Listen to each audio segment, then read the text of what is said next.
Welcome to Madasaling Pinoy, your prayer partner. Ngayon ay 31 ng Disyembre, ang ikapitong araw ng pagdiriwang sa Pasko ng Pagsilang ng Panginoon.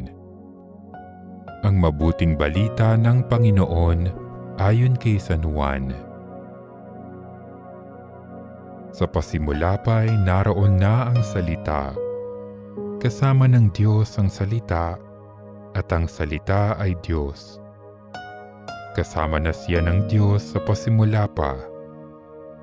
Sa pamamagitan niya, nilikha ang lahat ng bagay, at walang anumang nalikha nang hindi sa pamamagitan niya.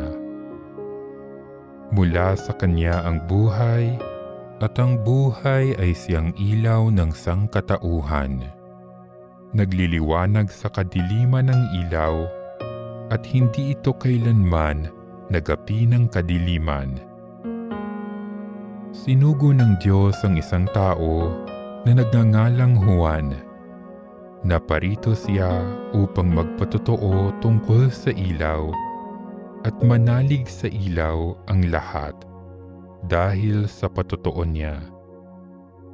Hindi siya ang ilaw, kundi naparito siya upang magpatotoo tungkol sa ilaw. Ang tunay na ilaw na tumatanglaw sa lahat ng tao ay dumarating sa sanlibutan.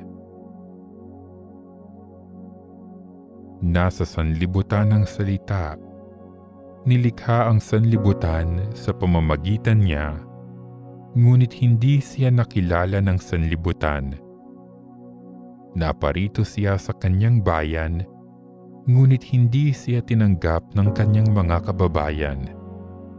Ngunit ang lahat ng tumanggap at nanalig sa kanya ay pinagkalooban niya ng karapatang maging anak ng Diyos.